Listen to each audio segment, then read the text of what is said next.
We can use okay, first started as a friendship, right? So we could find evidence that it started like as friendship. Later on, it became love. Yeah. And that's the reason they got married, because they fell in love together. Hey, how about appearance versus reality? Friendship. Yeah, with Mark. Yeah, but it wasn't all appearance. Okay, even though she was like explaining like how he looked or whatever, it wasn't. She kept talking about his age a lot. But yeah, but he never understood her that much. I wouldn't say that he didn't understand her that much. He was just trying to like open up Sophie and see who the real Sophie is. That's basically what he was doing. Oh, so we can use that as adolescence. But aside from that, I'm not talking about like what I mean with Mark. Appearance and reality is he had so much money that he searched everywhere for like foods that reminded him of home. But like nothing seemed right because it's somewhere in the book. I'll search for it.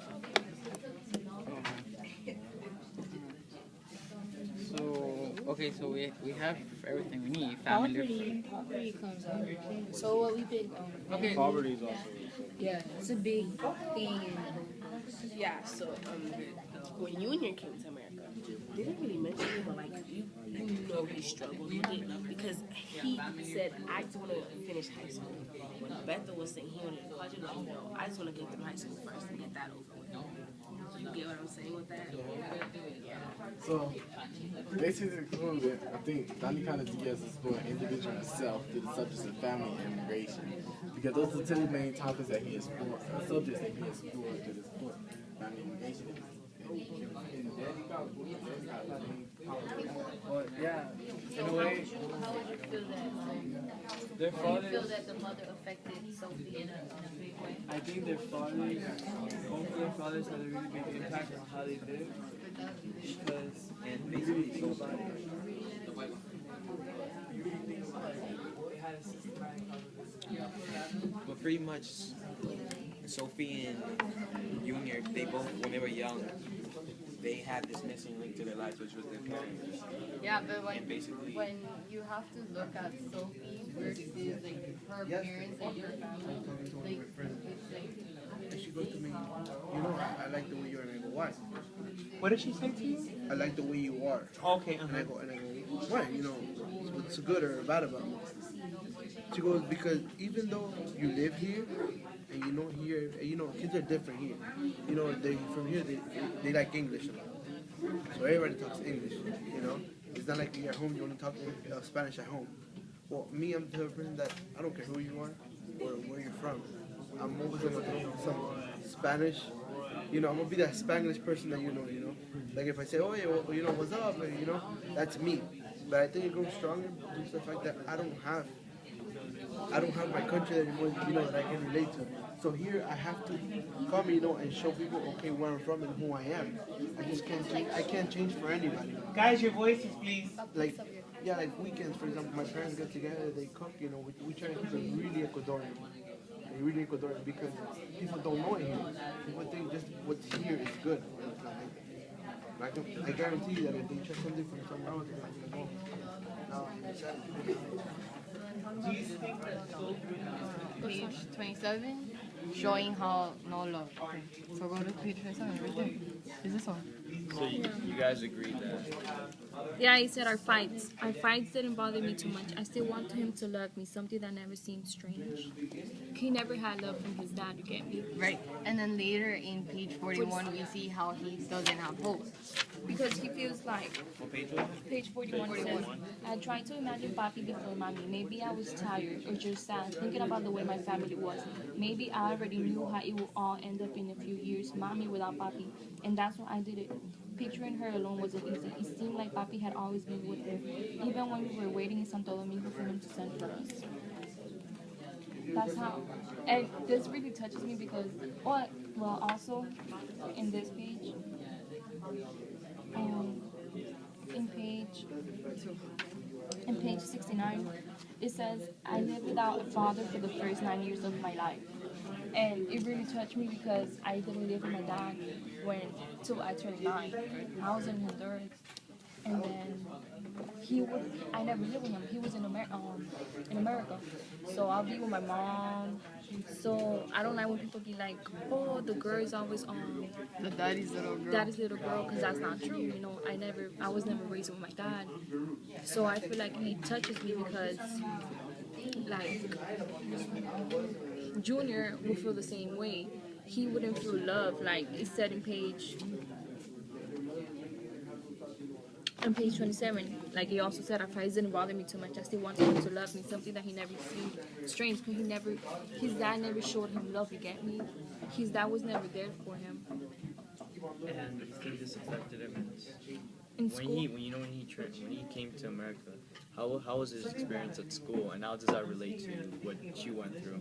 well, it was also hard for him because when he came here, he would be in the class by himself. He isolated. In the back. In the back, he would sit in the back, and he couldn't even talk to the teachers. He couldn't even conversate with his partners because of the fact that he didn't know English. That's how it touches me too. Because when I came to America, when I turned 9, I came here and I didn't know English. I had to learn English. And it touches me because it would be the same thing with me. I would be in the class all alone. I'll sit in the back. And even when I wanted to go to the restroom, I couldn't be like, oh, I couldn't raise my hand and be like, oh, can I use the restroom? Because I didn't know the words to say. And your teachers didn't spoke Spanish, so And they they didn't couldn't speak aid you. Spanish, so I feel like I would. You're isolated. So you I was think by it's myself, so I feel like now I feel like Junior is homesick as well, because he says that he wants to know how does it feel, you know, to be in Santo Domingo. He wants to know how it feels. Your mind can hate it, right? So I think that's what helps you keep moving. Remember at the beginning you used to say, remember how you used to say, oh, people are worried, what if I get confused these two books? You can't. And now I get it, you can't, because this one right here and this one right here have two different languages involved with the English. If the Haitian words help you keep your mindset in this book, you can read both books at the same time.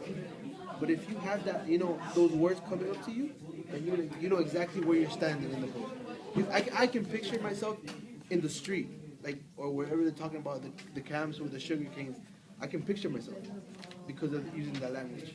So how does it enrich their story, you know, about Diaz and Diaz using Spanglish and Danticat using Creole? Like, how does that contribute to the story? To keep the roots strong? It adds to their home country. Because when I was reading this, at first... You said to keep their roots strong, and you wanted to continue. When I was reading it, I was confused because I thought that if this would have been a book solely wrote in Creole, but was over here in America, you wouldn't understand it. I mean, the Haitians would understand that it's a girl that only spoke Haitian when she first got here and then learned English. And that's how she did it. But right here in the beginning, when it talks about when she was smaller, and it emphasized that her mom was speaking to her in Creole because she did not understand English. And even though she came here, it took her a while to get used to it. But I was thinking about it when I was reading. If the words had not been here, I would have skipped over that detail and just assumed she spoke English because the whole book was written.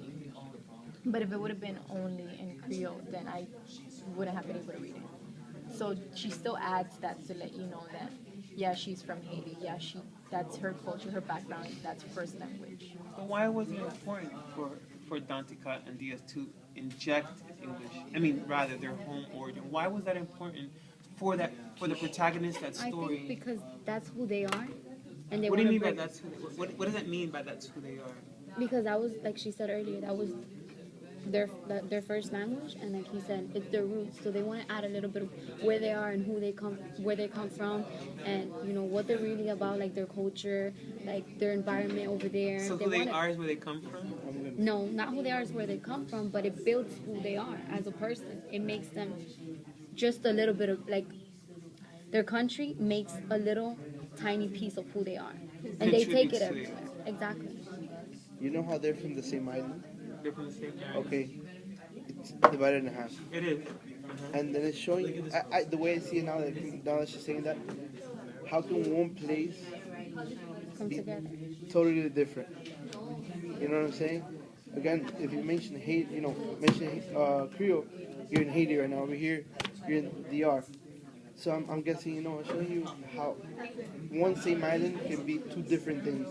And Just how because of the two different names and two different type of roots and that completely they have. different people and Totally personality. different people, different type of workers, different type of atmosphere, different type of different type of competitions at home, the daily life. But, ladies and gentlemen, but what connects them, even though their language is different, but what connects them is history, and that's their colonial history, one with France and one with Spanish, right? That's number one. But what also connects, that common denominator is America. And bringing that English in, rather bringing that their home language and wrapping that around English and merging them together.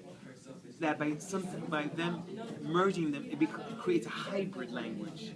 You know what I'm saying? And it's through that hybridity that of language that both protagonists, Junior and Sophie, are able to articulate this confusion. Because when you're putting two foreign things together, it doesn't join easily. It's this little discomfort, and this discomfort perhaps is a metaphor for their identity or issues of identity. You know what I'm saying? And that it is through the exploration of this language, this hybrid, that showcases the conflicts that they have with their parents in America, with their community in America, in their community back in DR and in Haiti. You know what I'm saying? So this emergence, or this coming together of languages, is really the form in which that the authors are able to express the challenges, but the triumphs, though, of both Sophie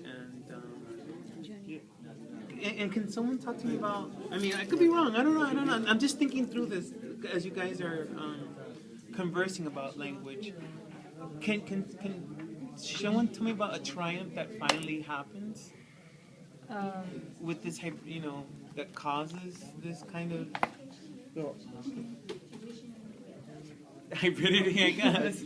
I think the question to the interview that he said, what makes an American? Yeah. I think not learning, doesn't matter if you learn English or not, that doesn't make you American the way I see it, because you know how I always say, third world countries, or anybody that comes here for a better life, they go, I just want to look for the American dream, which is, to have a nice house and have a nice, paying job and I can maintain my family.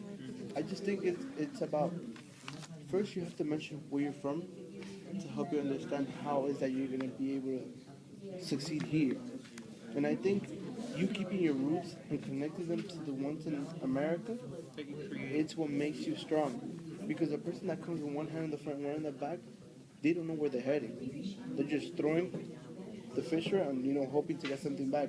So I think by them, showing who exactly they are, like Junior's dad.